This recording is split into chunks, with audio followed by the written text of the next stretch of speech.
Welcome to the PAI Morning Briefing. I'm your host from PantheonAI, and today is February 07, 2025.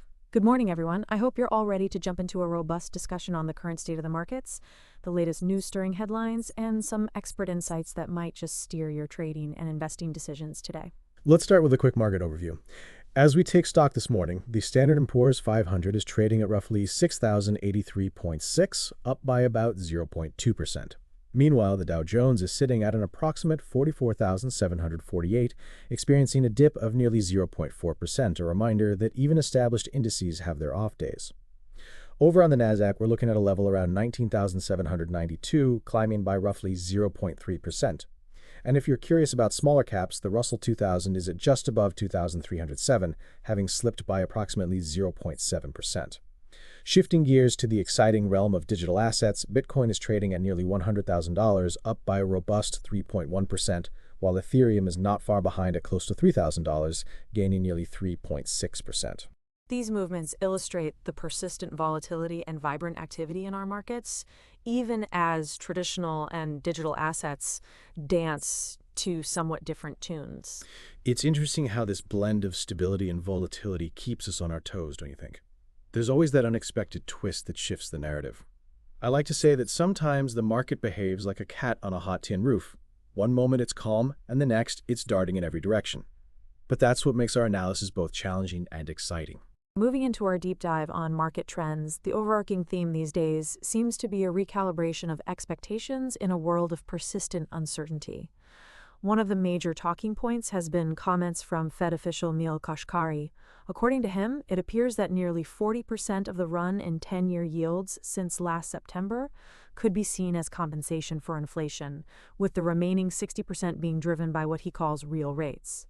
Essentially, the market might now be pricing in that the neutral rate has swung higher than what we previously assumed. Kashkari's observation is significant because it underscores a broader narrative. Investors are revisiting assumptions not only about inflation but also fiscal deficits. In other words, the interplay between governmental policies and market expectations is becoming increasingly critical. For those of you who track monetary policy closely, consider how this revaluation might be affecting bonds, equities, and even the dynamic between tech innovation and legacy industries. It raises the question, will this recalibration prompt further shifts in risk appetite, impacting corporate borrowing costs and even household mortgages? The answer remains nebulous, but it offers fascinating ground for further exploration and debate. Now, switching gears a bit, let's talk about another major trend: oil prices. Recent market movements have seen oil futures bouncing off their lows that were recorded at roughly $2,025, yet they seem poised for a third straight weekly decline. There are multiple factors at work here. On the supply side, rising American crude inventories have been a significant factor. Add to that the increased concern over the potential impact of higher tariffs on Chinese goods, a move that could possibly dampen the growth of demand for oil. And we have a scenario that's generating some painful head-scratching moments among energy analysts. If tariffs result in weaker global growth, crude demand might not pick up as expected, leaving prices under steady downward pressure. This situation naturally makes us ponder the future for energy stocks and even the broader supply chain and related sectors. We have to consider the various downstream effects on companies that rely on energy as a key input, everything from manufacturing to transportation. And if you enjoy a touch of humor, imagine this. Oil traders might soon start comparing their charts to a ski slope, with prices relentlessly sliding downhill. Uncertainty certainly makes for less than ideal vacation plans for those in the travel business. Let's now transition to discussing the broader narrative that's been capturing headlines across the globe. There are several important stories on today's agenda, and I'll walk you through each one of them with some expert insight and plenty of market context. First up, we have the remarks from Fed's Kashkari, as we just delved into, emphasizing that the market could very well be reading signals that imply a higher neutral rate. The implications here are far-reaching. If the market truly believes that neutral rates have moved upward, we might see a reevaluation of asset valuations, particularly in the fixed income space. Investors should keep an eye on how these changes impact corporate bonds and the yield curve, crucial indicators of economic health. The big question remains, is this recalibration a sign of deeper structural shifts, or is it just a temporary adjustment in response to evolving fiscal scenarios? Our next story takes us into the energy sector, where oil prices are under pressure. With tariff fears looming large, investors are growing increasingly cautious. Rising U.S. crude inventories and anticipated higher tariffs on Chinese goods have been sending ripples through the commodities markets. While the fundamentals in many aspects remain solid, the fear is that external policy decisions may significantly influence market sentiment and pricing. Do we see a prolonged period of volatility ahead, or will there be a brisk rebound once policy uncertainties clear up? That is something that analysts will be watching very closely in the coming weeks. Shifting our focus to a more international perspective, we have a hard-hitting headline coming out of China. China's economic miracle is over. The future looks bleak. While that might sound alarmist, the underlying factors are indeed concerning. Weak consumption, an aging population, and an exodus of personal wealth from the country are the key drivers behind this bleak outlook. Historically, China has been a beacon of rapid growth and development, but as its demographics shift and the vigor of its consumer base wanes, we may be on the cusp of a significant economic transformation. For global investors, this serves as a stark reminder of the risks inherent in emerging markets, where high growth today might quickly turn into challenging times tomorrow. What does this mean for global trade, supply chains, and even the future of technology manufacturing? Those are questions not only for China, but for the entire global economic ecosystem. Next, let's talk about Tesla, a company that never fails to dominate conversations. In one of its more recent challenges, Tesla is reportedly struggling in another key foreign market. And this one happens to be China Tesla's second largest market. The automaker is facing stiff competition from a host of aggressive local rivals. It's a reminder that even the most innovative companies have their hurdles.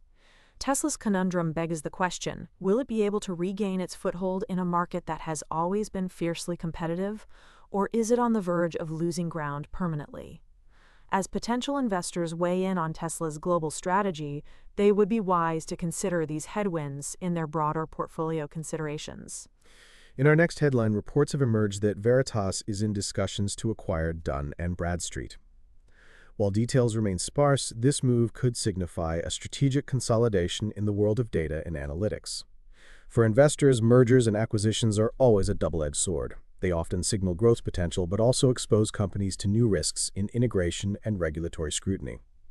This development is one to watch closely, as it could have ripple effects across the financial analysis and corporate intelligence sectors. Now let's delve into another M&A headline that has caught the attention of market watchers. Bain Capital is set to buy Mitsubishi Chemical's pharmaceutical unit for the sum of $3.3 billion. This sizable acquisition exemplifies the ongoing trend of financial firms actively seeking strategic investments in high-growth sectors, particularly in healthcare and pharmaceuticals. Implications for both the acquiring and target companies are profound. On one hand, this move underlines the continuing attraction of stable, long-term investments in the pharmaceutical space. On the other, it raises questions about the future strategic direction of large conglomerates and their commitment to organic growth versus strategic acquisitions.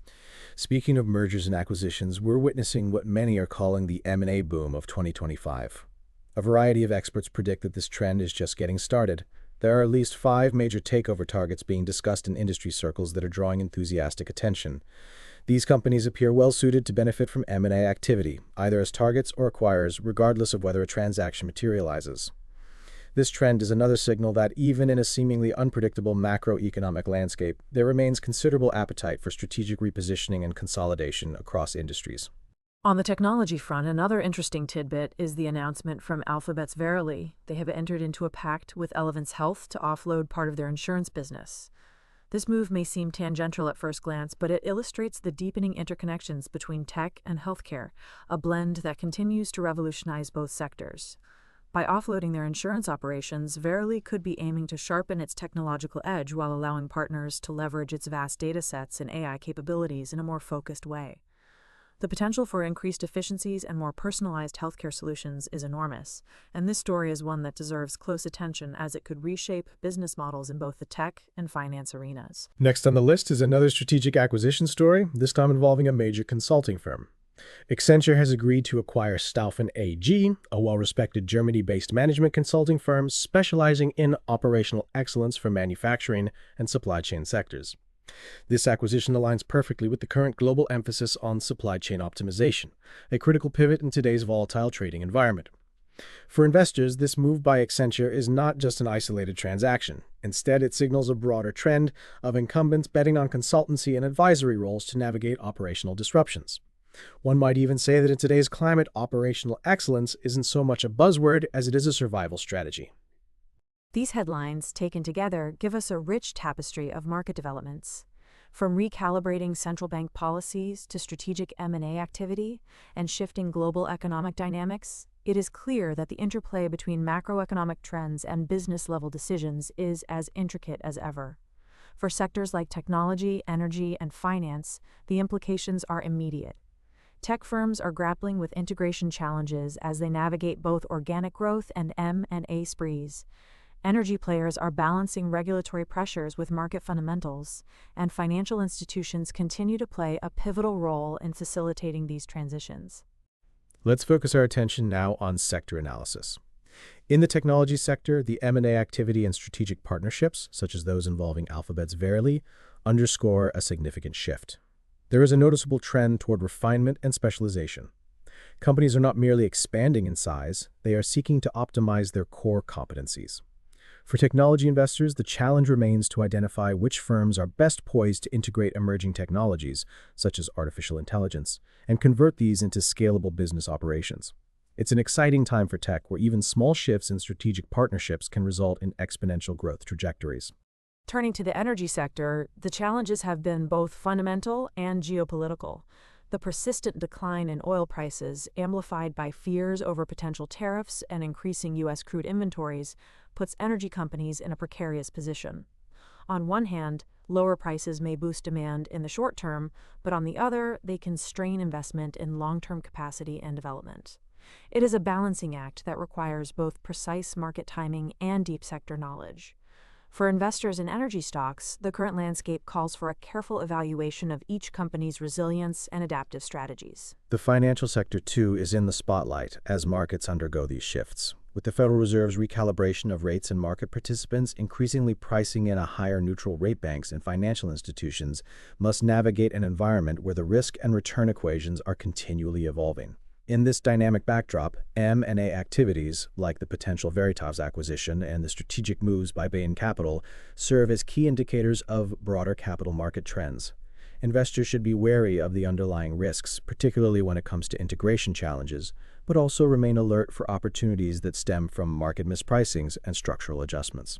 Beyond these domestic trends, global market implications are also making waves. The evolving situation in China, for instance, has far-reaching consequences. A slowdown in China's economic engine could dampen global commodity markets and alter international trade dynamics. For instance, subdued consumption in China might not only affect global raw materials, but also ripple through global supply chains, impacting manufacturing and technology production worldwide.